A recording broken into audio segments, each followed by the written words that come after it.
Hello and welcome everyone to this LinkedIn live event, Mastering Equity Analysis with AI, from previews to market reactions. I'm James Yerkess and I'm joined by Alex Hoffmann.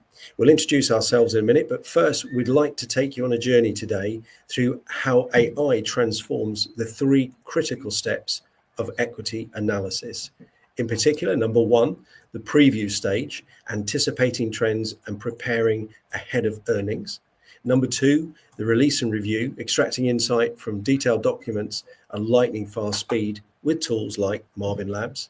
And three, understanding and predicting broker and market moves. I think that's a particularly interesting one across the industry as well. We're going to feature real-world examples from earnings reports and mention specific companies. And throughout, we'll demonstrate how AI-driven tools make equity analysis faster, more informative, and more efficient. Hopefully, at the end of the session and the conversation Alex and myself will have, you'll have learned how AI enhances accuracy and speed during earnings. You can see how it's being used in real-world application during earnings season, and how AI tools can predict broker and market reaction. But first, let me introduce myself. I'm James Yerkess, former Global Head of Wealth and Foreign Exchange in HSBC. I have a background in banking and investment management and have previously worked at firms also such as Marks and Spencer's and Tesco within the UK. I do lots of work across the industry and around the world with equity analysts and investment portfolios. I'll hand over now to Alex Hoffmann, who co-founded Marvin Labs and is the CEO as well. Alex, it'd be good if you could introduce yourself and also just give us a little bit of an understanding about the journey you've been on with Marvin Labs. Yeah, thank you, James. So hi, I'm Alex. I'm as James said, I'm the CEO and co-founder of Marvin Labs. We've been around for a little more than a year now, building an AI assistant for professional investors. So my background is as a professional investor. I worked in hedge funds and in investment banks most of my career, starting on the credit side and then going to the special suits and equity side. In between kind of several stints in the industry, I co-founded and eventually sold my first startup, a company doing artificial intelligence in the road logistics space. And now, as of summer last year, I've been back with Marvin Labs, building and using AI for professional investors. And we're going to talk a bit about what this is, what kind of is driving us, and how we think we can help the industry.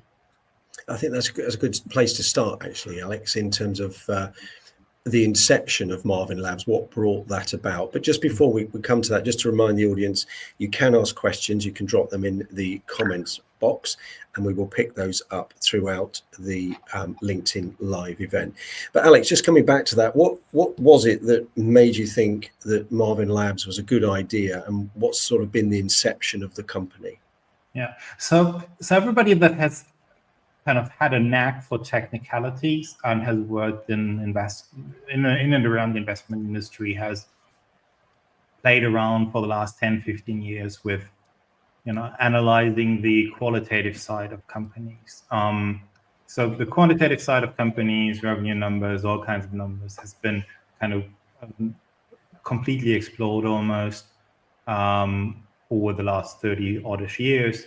But everybody has played around with doing sentiment analysis, summarizing documents, figuring out what's interesting, what's not interesting in a document. And for about the last 10, 15 years, since I've been in the industry, on every desk, there's been somebody that had a Python script trying to do something like that. And eventually, after a while, realizing that it doesn't work. And then came around kind of late 2022, ChatGPT, and more the kind of vast explosion in the quality of transformer-based models. And all of a sudden, what every desk, what every analyst has been working on, all of a sudden is no longer impossible. It's just very, very difficult. So me and a good friend of mine who has a background in this, who has a background in computational linguistics, we co-founded Hoffmann Labs to help the industry make sense of all this additional tooling that you have to analyze qualitative documents and to help them make sense of it all, and to help bring the dreams that a lot of analysts and a lot of desks had over the last 15 years come to life.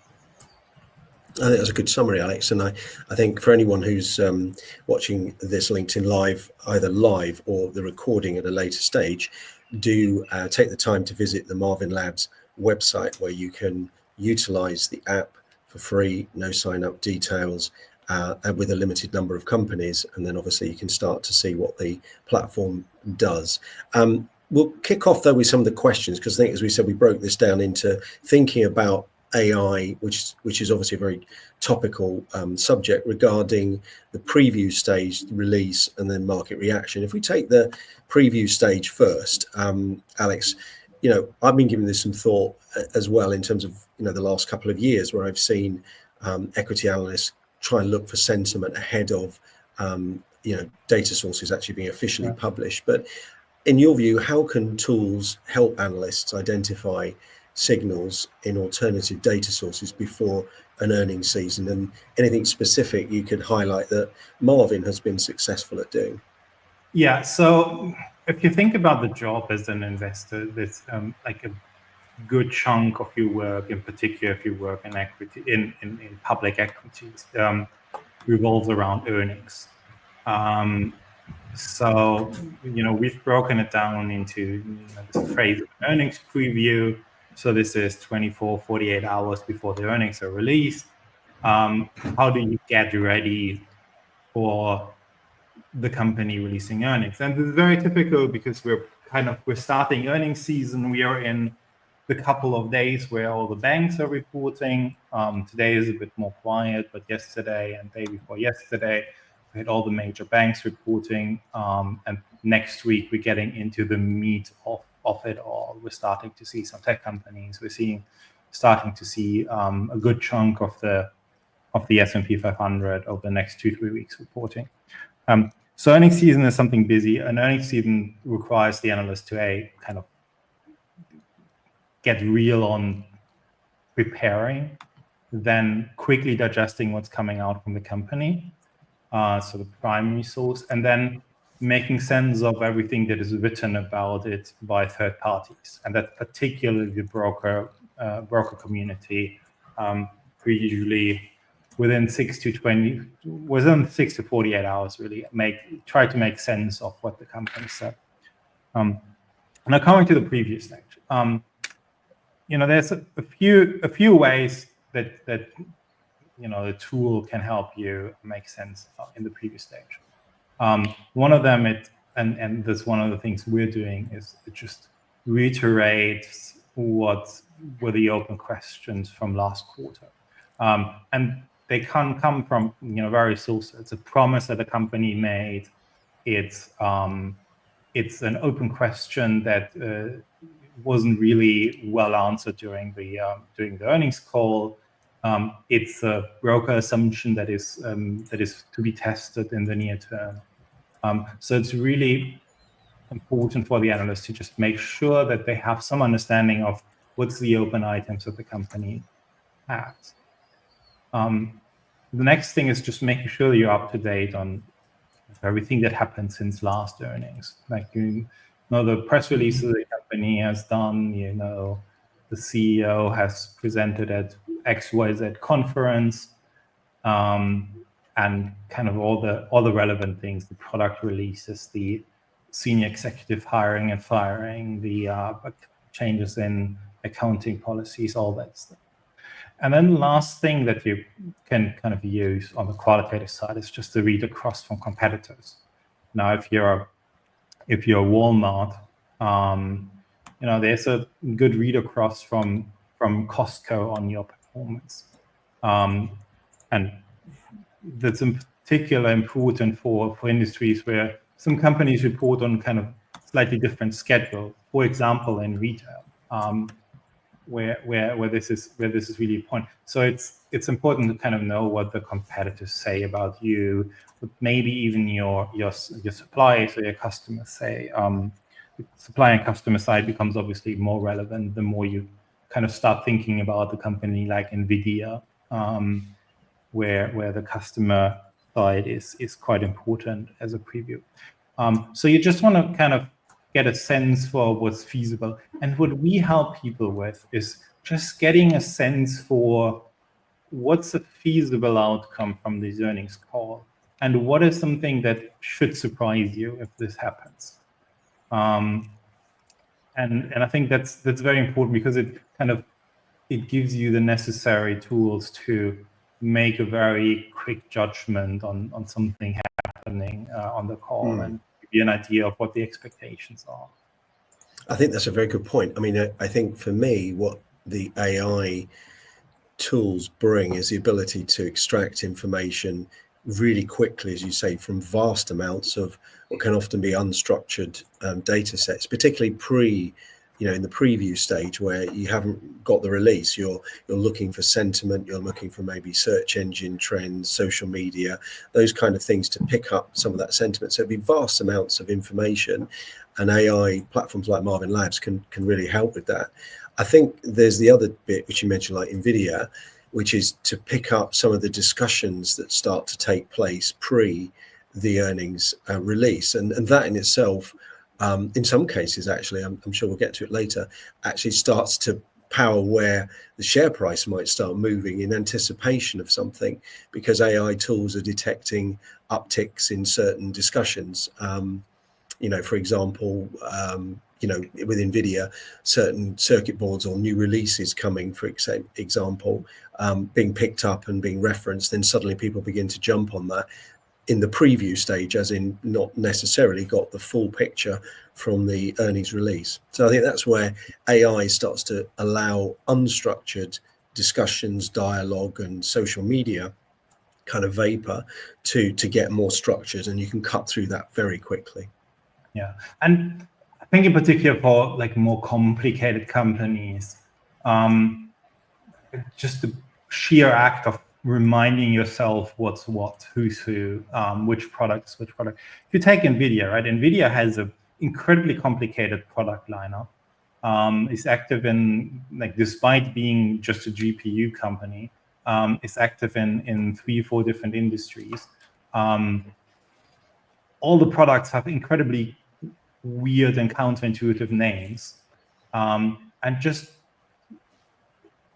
the basics, right? A reminder that Hopper for Nvidia is the old product, Blackwell is the new product, is helpful for analysts. In particular for analysts that, on the buy side, that cover 40, 50 companies, where, it's helpful to be reminded of, if you're talking about the third largest coal mine, the third largest coal manufacturer in Australia, and it's just helpful to be reminded what the mines are called and where they're situated, what the emerging storylines are. So these kind of things are just very important, because if you have a portfolio of 40, 50 companies that you're covering, right, the pure mental load of just keeping track of all the nitty-gritty details is just so taxing on people, particularly on people whose work is really on the creative side, on figuring out and making sense of all of this.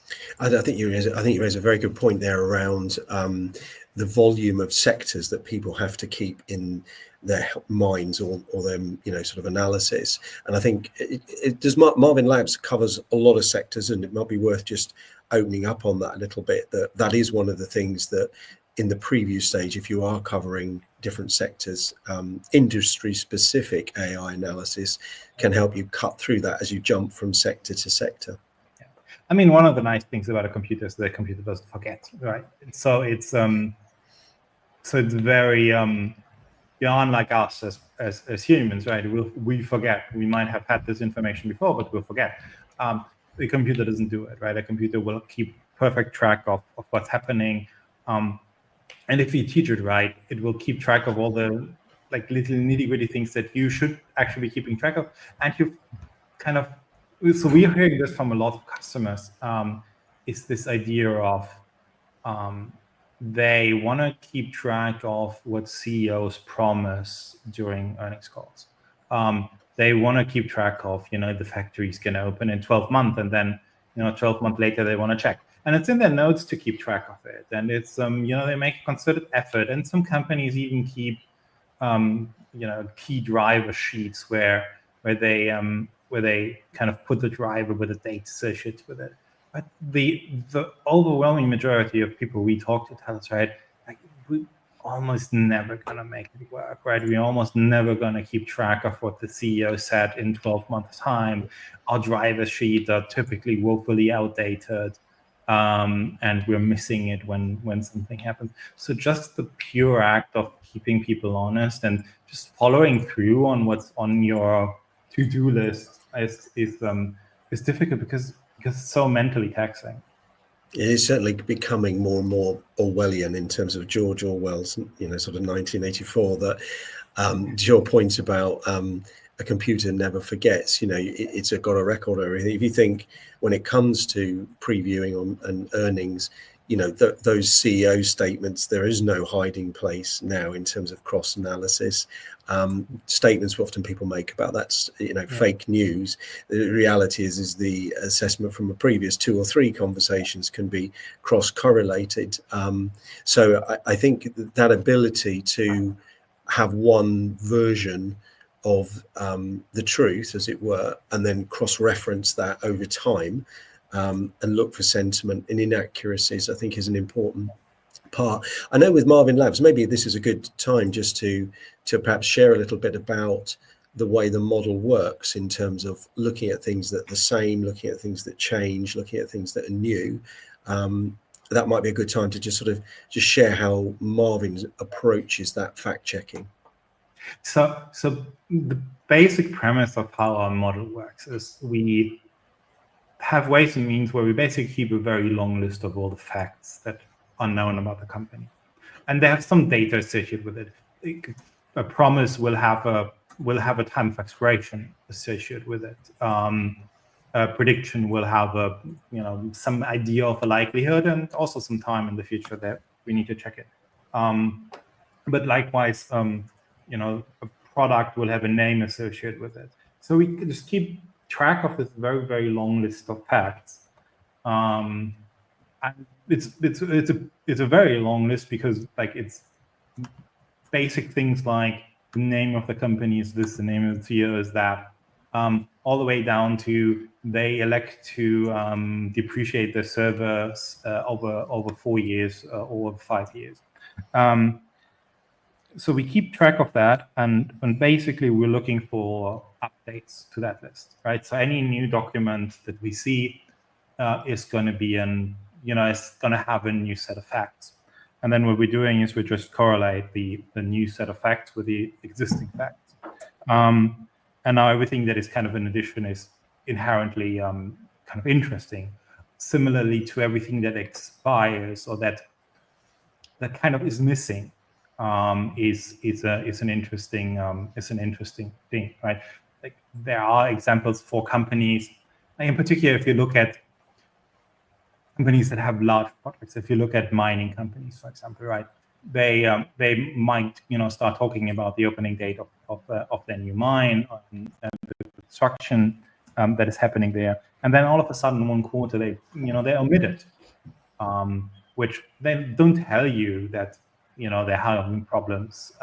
They just omit reiterating that the mine is going to open in a year's time, and that tells you something. But it's given the fact that the information is in the omission, it's so incredibly difficult to pick up on that because it's the absence of the thing that really makes the information.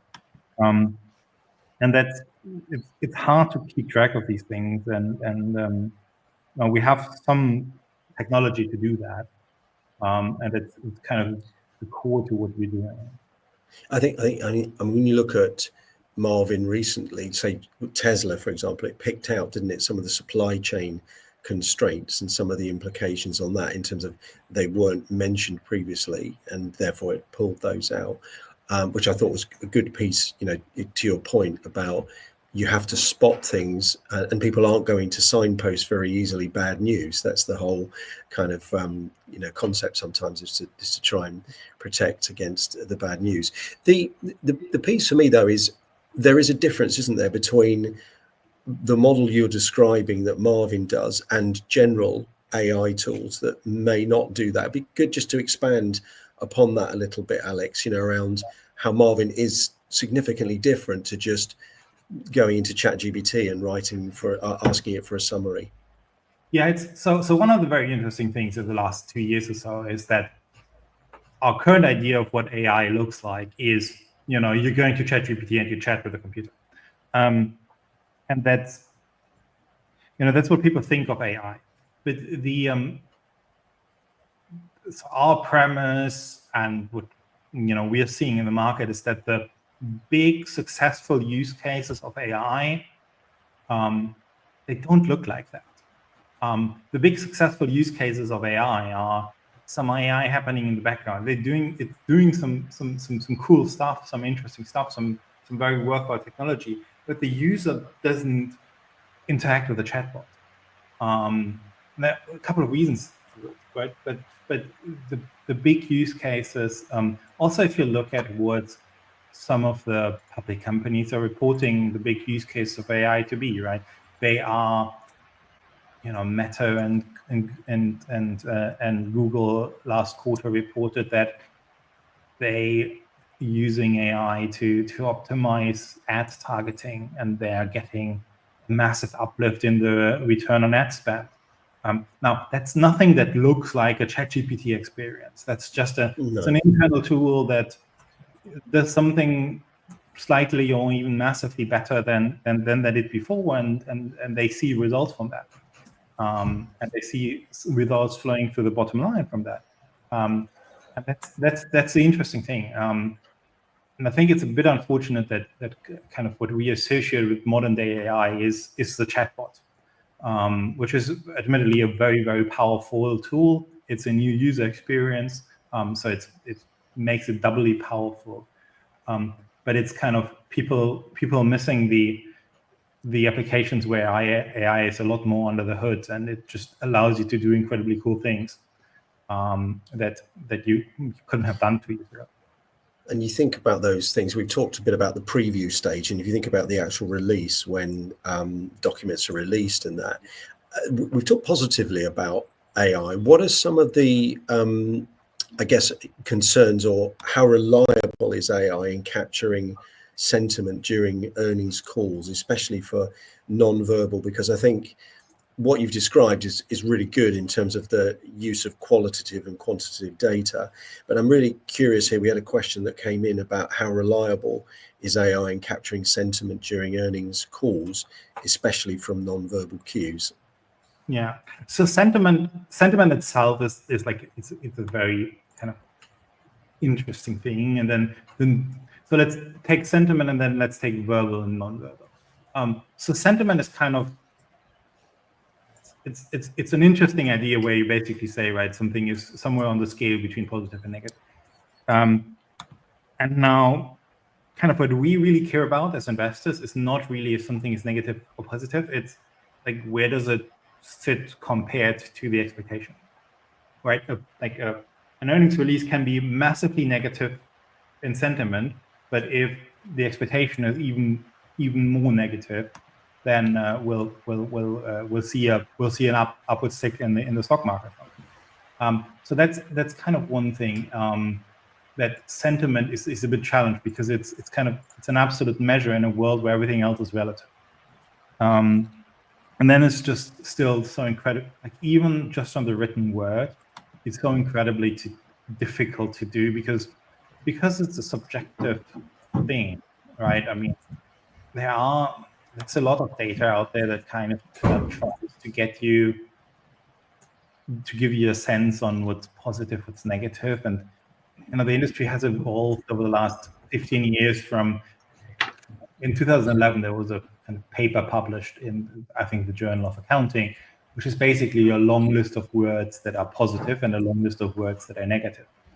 And people were counting these words and just summing them up and, doing number of positive words minus number of negative words equals sentiment.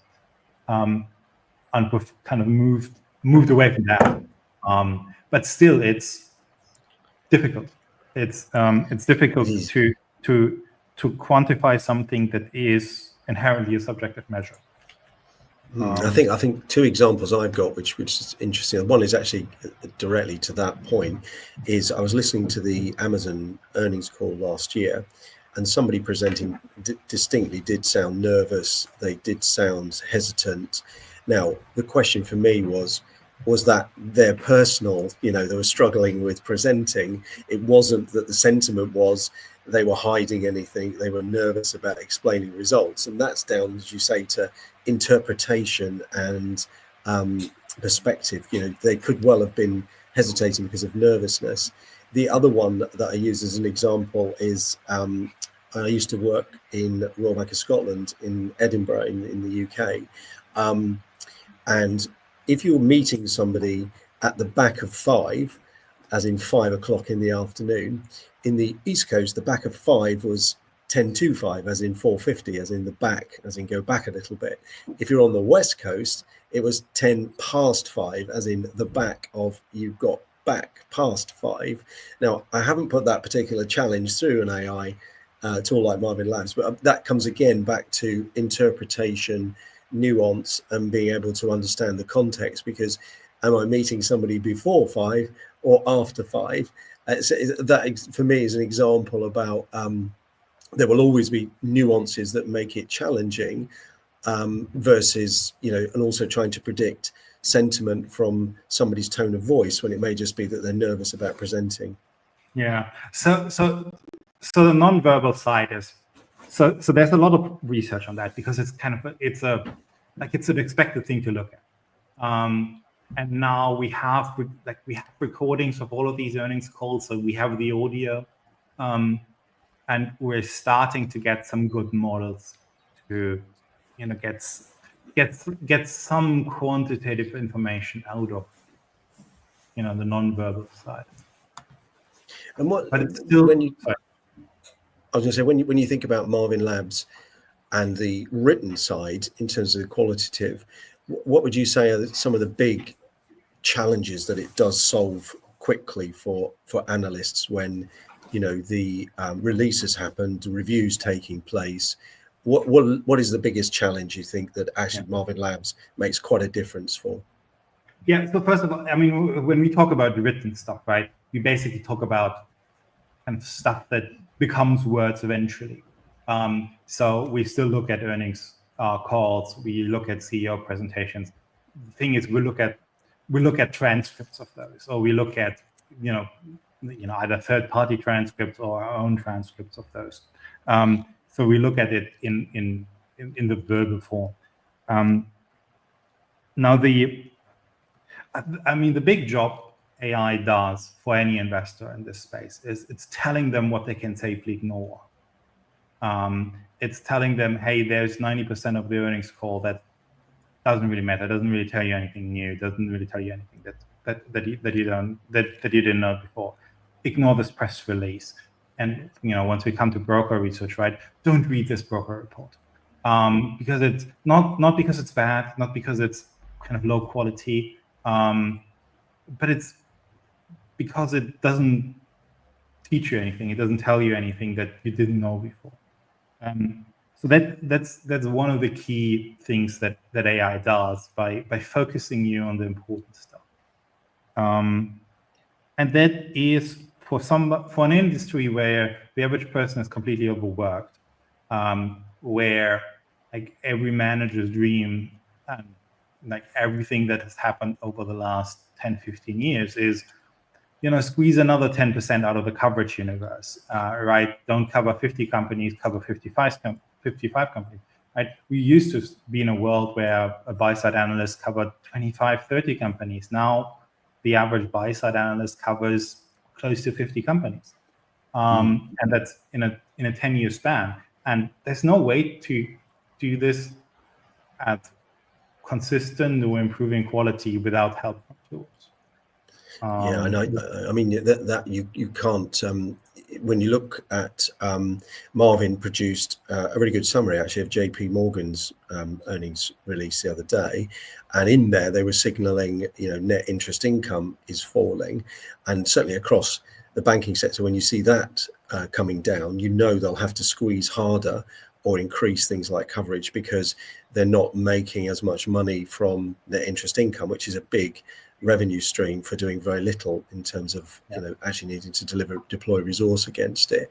And so back to that question earlier about during the release and the review kind of phase, the ability to have wider coverage is a big benefit that AI brings, and also the ability to do it at speed. I think that brings me to a question actually about when earnings get released in terms of market reaction. It would be good just to hear from you about how Marvin publishes the summaries, because the summaries they're not just qualitative, as you say earlier, they're not just a story of the results, they're actually analyzing and drawing out the things that are the most valuable, not just a summary that you could get from ChatGPT where you ask it to give you a summary and it's just a story as opposed to what is important, as you said. So if you could just talk through that market reaction, particularly immediately after the earnings reports, and what Marvin does. Yeah, so we like to kind of think about it as we're producing summaries or we're producing insights with whole company's history as its context, and that's something you don't get if you just use an off-the-shelf tool, because it will just give you an accurate summary of the document, right? But it will not be in a position to then evaluate if you knew about this before, if this is expectation, if this is not expectation, if this is a market change or not. So this really is, is something that is important. So if you think about earnings review, there are kind of two dimensions to it, right? One is speed, and one is quality. People love talking about speed because ostensibly a computer is very quick. But what we are seeing is that's not the make it or break it thing, right? Because like earnings are released outside of trading hours. You have kind of low volume trading activity going on the times that earnings happen. There's still a delay in market reaction, and realistically, you can't. If you're a sizable organization, you can't do much with your position, during the time of earnings, during the time earnings typically release. You can squeeze a bit out of it, but not really. Plus, there is this kind of this whole gambit of then you enter a speed game, and you enter a speed game with people that have dedicated their organizations to do that. So what we are focusing on is reasonable speed but high quality. So what that means for us, we're typically publishing something 10-15 minutes after the fact. We're working on a kind of quick reaction product. But if anyone has ever worked kind of with AI, there is latency, right? We're not like, even if you do, if you have a well-designed AI system, you still need a minute or two just to run through your analysis, depending on how complicated your analysis is. Because your AI models aren't fast enough to do it quicker, or to at least do it in an economic way. So you have latency, and it's like an interesting time that latency becomes a thing on the tech side again. But you have true latency on AI, which is a challenge. But on the other hand, right, what the latency gets you, it gets you good quality. And that's what we're focusing on, as I said, right? So we are trying to give you kind of sensible, well thought out, well reasoned summaries and highlights and insights and storylines. Within 5 to 10 minutes after the end of the earnings call. Because I think when I talk to people across the industry and have worked with many of them, I think that sort of triangulation, as you describe, of there is a need for speed, but there is also a need for quality, because no exec wants to make a decision based on, it's fast, but it's inaccurate. And then at the same time, you also want to get the coverage right. So you've got speed, you've got the ability to get the quality right, and then you've got the depth in terms of being able to perhaps cross-reference even brokers, which we'll come to in a minute, sort of post the market reaction kind of thing. I still think, though, that one of the areas the industry struggles, which I've seen Marvin, I think, is pioneering in this space, is it's the summary piece. That there's sort of the ability to analyze and factually be correct within a timely manner is one thing. It's the ability to produce that in a summary that enables someone to process themselves as a human the information, and also find the relevant points that back up the reason why the summary is what it is. And as you said, it's moved on a long way from word counting. There's now actually a high quality summary produced by AI tools, particularly Marvin, and then referenced next to it is the specific points in a very detailed earnings release or set of figures and detail that you can jump to straight away. And the ability to do that as a human is really hard. You're up very late doing it, in a human way, very hard. And there's not saying it replaces the human element, because there's still a lot of value in that. It's just that the ability to shortcut that industrial task that is not necessarily value adding but time consuming, that for me is very important. Yeah. So one of the very interesting things about summaries is that, and I mean, we see summaries pop up everywhere, right? I mean, AI generated summaries are just happening everywhere now.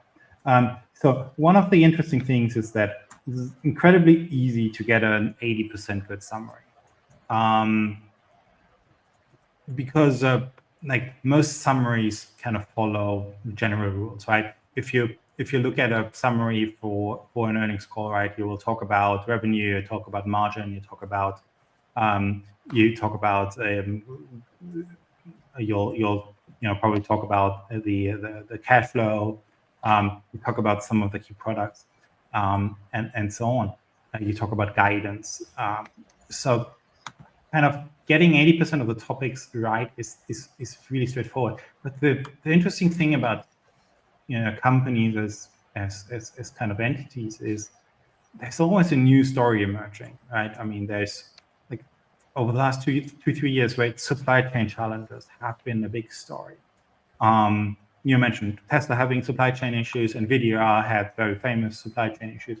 So a lot of companies started talking about supply chain issues, which is, if you look back to Nvidia 5 years ago, like they never talked about supply chains. Like if you try to build a summary for Nvidia based on information 5 years ago, supply chain would never enter your fray. Same thing with, if we're going back 5 years, COVID, right? Like the word COVID didn't exist 5 years ago. Well, we're getting to a stage where COVID existed probably 5 years ago now. But 5.5 years ago, COVID didn't exist. So getting these emerging stories right is so incredibly difficult, because they will be different some of them will be different for different companies. Some of them will be market-driven. COVID is a market-driven story, right? COVID is just affecting everyone. Supply chain challenges affected the vast sub-segment of the market. But other things like a factory burning down, the CEO resigning, some scandal hitting a company, that's stuff that is affecting only a particular company, and getting that into your summary, into your framework it's easy for a human to do, because we pick up on these things, but it's difficult for computers. It is. I mean, what about just moving on to that sort of third section, because we've talked through the preview stage, we spent some time on the release and how tools such as Marvin Labs create summaries, complete their analysis. What about the market reaction to when earnings come out, and how AI tools and platforms like Marvin can help regarding either price movements immediately afterwards or broker reaction almost horizontally across brokers, as it were, because that, I think, for many people I talk to in the industry and kind of see as a pain point, is for them to quickly triangulate what the different brokers' views are is almost as challenging as actually understanding the earnings release itself. Yeah. So a good chunk of market reaction is still driven by broker assessment. So the one thing that kind of is in addition to that is usually news flow. The funny thing with news flow is that once you move from the top 20, top 25 companies, the news flow subsides basically almost completely.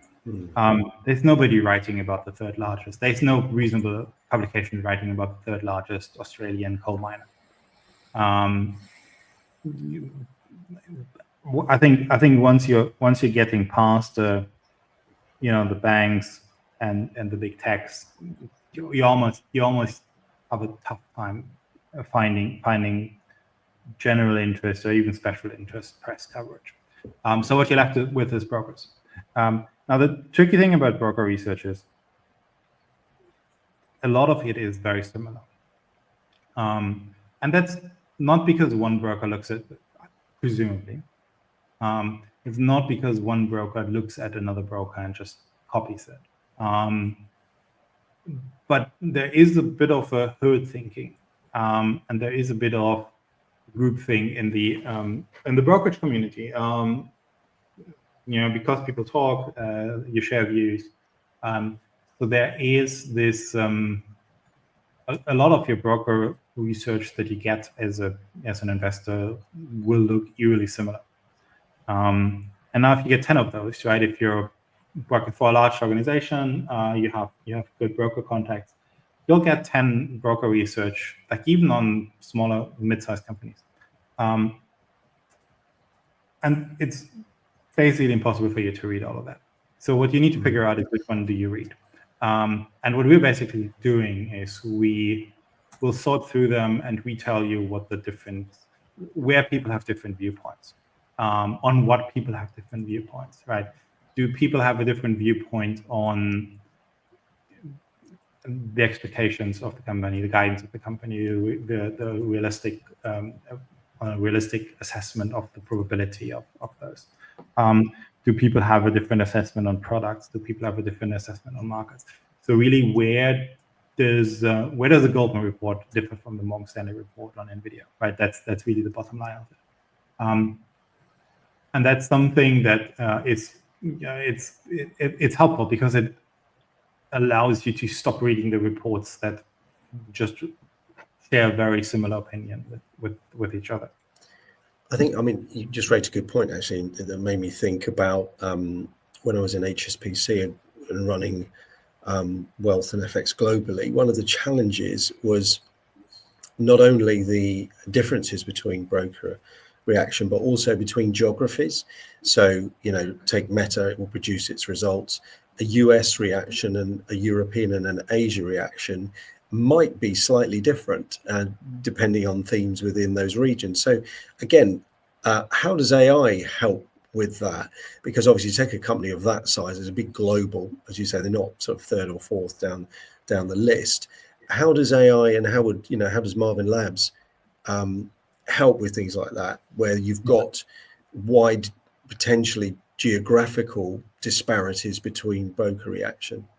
Yeah. So on the broker side, it's less pronounced. So just because the goal is to build a critical assessment of the company and the company's prospects, and you still like, whether you're a brokerage organization that is targeting the Asian market, or whether you're a brokerage organization that's targeting the European or the US market, your ultimate goal is to help your customers do good investments, and it's good because it will kind of make sure that you're converging on the same goal. Now, for a company like Meta, the big difference is in the press reaction, right? The European press will pick up something that is different from what the US press picks up. It's different from what the Asian press presumably is picking up. We're mostly focusing on the US and Europe.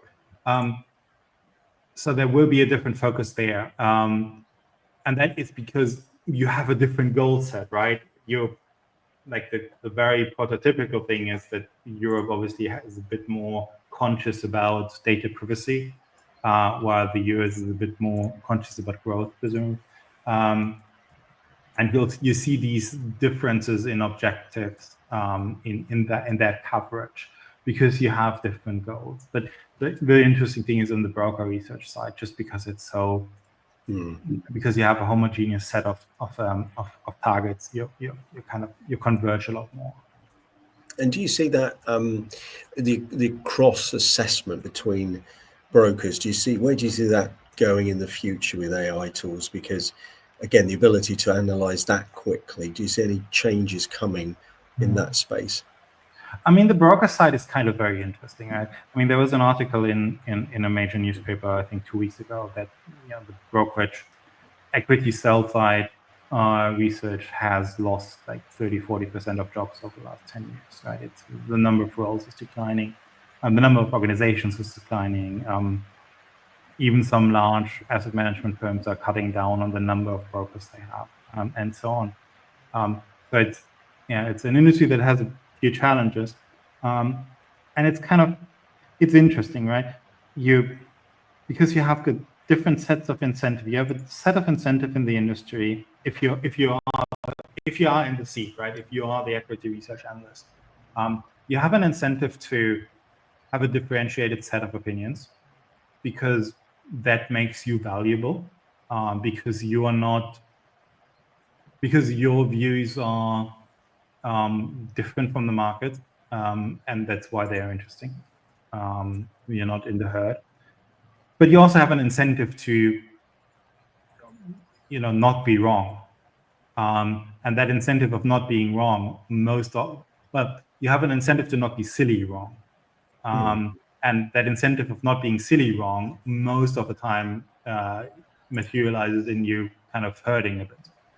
And you see this in a lot of industries where people have incentives to not be silly, and in particular not be silly wrong. And that's and it's difficult because that leads to a lot of herding that you otherwise wouldn't have, and that probably leads to a lot of analysts that are clever, and that might have a differentiated view to not express a differentiated view, or at least not doing it publicly, right? I mean, there's a whole subset of calls from sell-side research analysts to hedge funds that never get reported, and I'm not entirely sure how different the opinion how different it from their officially stated position, but they might be slightly different. Let's leave it at that. I think it's very politically put there, but I think you hit the nail on the head there. Just thinking about the future, one of the things I'm aware of with Marvin and use it myself is that you're adding new features all the time, and several new features have come out recently. What does the roadmap look like for you in terms of some new features coming, you think, within the next 6, 12, 18 months? Yeah. So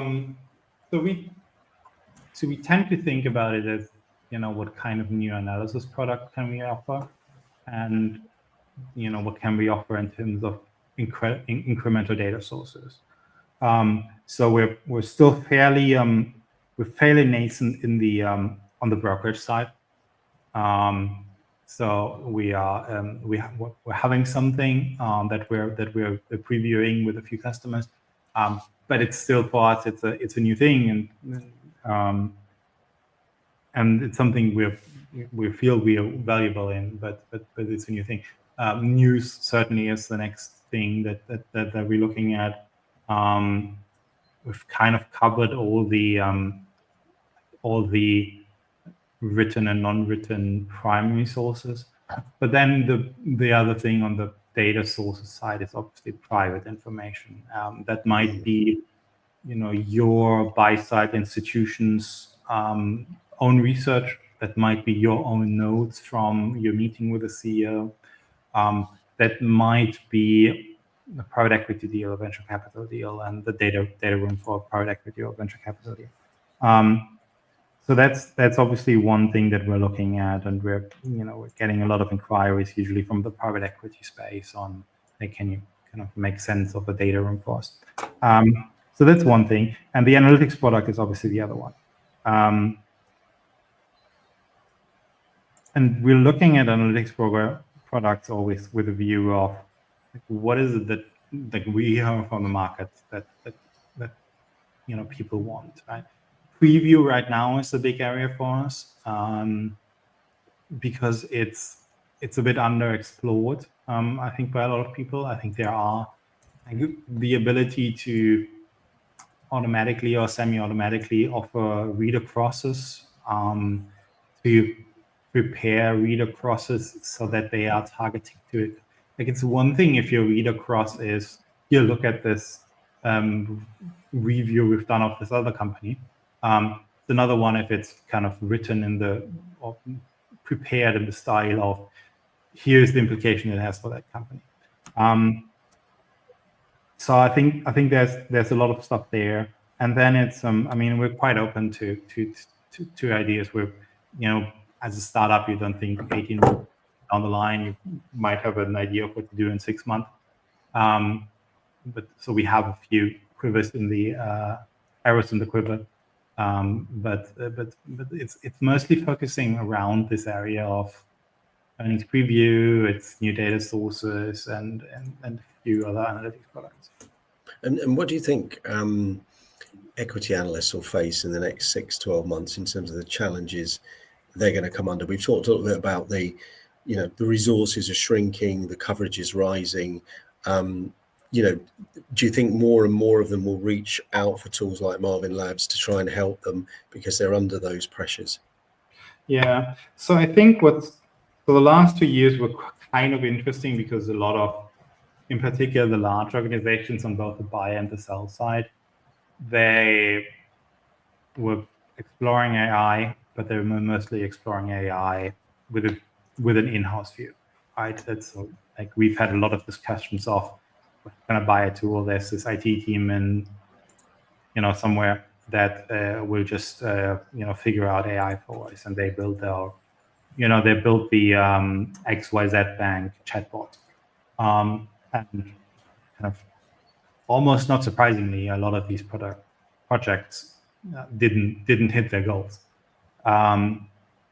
So what we are starting to see is organizations who are looking at the outside, looking for solutions that work, but also kind of placing a lot of requirements on the AI side too. Because we as an industry we've talked a lot, and we've talked about how amazing AI is for a long time. But I think there now comes a bit of a skepticism that AI can deliver. Sorry.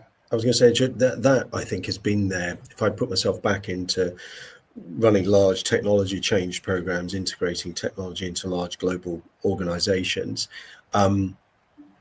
you come up against the same point, which is that that internally things usually turn out to be level 0 estimates turn out to be greatly more expensive than the level 0.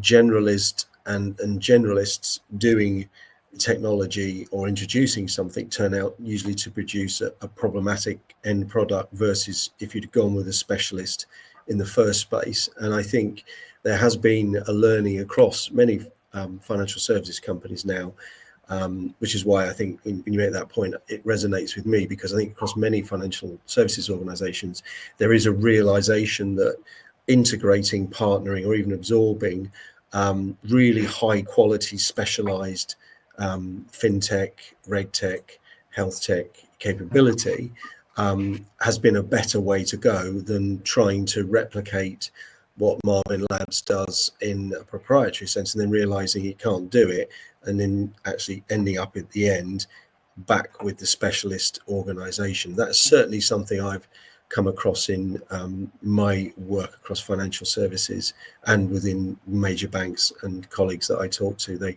still under that pressure. There's a major UK bank that I'm aware of that has multiple brands underneath its stable, and it's been trying for several years to try and organize its data across the three different brands. You know, so you have somebody walking into one particular branch, but they bank with the other brand, being asked whether they want a loan, but they already have a loan with the other brand. And, you know, the data's all disorganized. They've been trying internally to resolve that for years, and they're now reaching out to real specialist organizations that are using machine learning and row-based data to really resolve that problem that they just couldn't do themselves. They tried, but there were specialists in the market that just do that one thing. And I think that's where I think you can see the value of Marvin Labs for many people. Yeah. I mean, the interesting thing with, so what I hope for the industry is that kind of in 12 months time, we're at a stage where, because if you think about the big examples that everybody has of AI working are chatbots, whether this is, you know, the bank's customer service chatbot, whether this is, you know, Klarna has made a massive pitch on, you know, their chatbot being good. Obviously, it's not about financial institutions, but well, it is kind of. But they're making this big pitch of, you know, customer service is better done by a chatbot. But it would be incredibly disappointing, I think, for the premise of and for the promise of, you know, GPT-based AI, that, you know, the only thing that we really accomplish is making chatbots slightly less annoying, or massively less annoying. Let's be real, right? We're making them massively less annoying. They're still annoying, but are not as annoying as they used to be 5 years ago. But that would be incredibly depressing if this really is what we're getting out of, you know, the ChatGPT leap forward, that, you know, we're just having slightly less disappointing chatbots. And I hope, you know, we as an AI industry we come to a stage where, you know, we are really making progress, and whether this is an AI that looks like a chatbot, whether this is an AI that doesn't look like a chatbot, but I hope we're getting to the stage where kind of the questions that people have about the usefulness of AI side of it, because I feel we're like, they are at the highest level than they've been over the last 2 years or so. I agree with that. I think I've seen quite a shift, especially relative to the qualitative analysis. Quantitative has been, you know, around for a very long time in terms of numbers and data, but the level of qualitative language analysis, the level it's got to now compared to maybe 2 years ago, 1 year ago, I see that as being quite substantially different. We're coming up on the hour. That hour has absolutely gone super fast, and I just wanted to thank you, Alex, for sharing the inception of Marvin Labs, how it and other tools in the AI space, but particularly Marvin, can help in the pre-release, the market reaction, and the release itself. I think it's incredibly valuable, and I'm sure viewers watching this live or the recording will take a look at marvin-labs.com to go and see the tool itself and have a play themselves with it. Also, Marvin has its very own newsletter, which is great to sign up to. So you get all the latest news, and you also get what Alex has been talking about in terms of the new features dropping in, and the speed of which they're dropping in is hugely valuable as well. So sign up to the newsletter when you visit the website and have a explore with the tool, and watch out for the LinkedIn posts which come out on the earnings season. There's an earnings season about to come up with some big brands over the next few weeks. So you will watch and see Marvin Labs posting about them. So thank you to all the viewers today. Alex, I'll hand over to you for the last 30 seconds. Well, no, thank you, James, for hosting this. It's been a nice talk. I didn't really realize that we're at the hour mark already. So it's been great. If if any of you guys have any questions, any concerns, any inquiries, feel free to reach out to me. Feel free to reach out to James as well. I'm sure we're happy to talk. As you can see, I think we enjoy doing this. And feel free to reach out with your questions or comments. We form our very own AI co-pilot team, as in actual intelligence. Thank you, Alex Hoffmann, and thank you. Hopefully, that is less disappointing than some of the artificial intelligence. Indeed, indeed. Thank you. Thank you.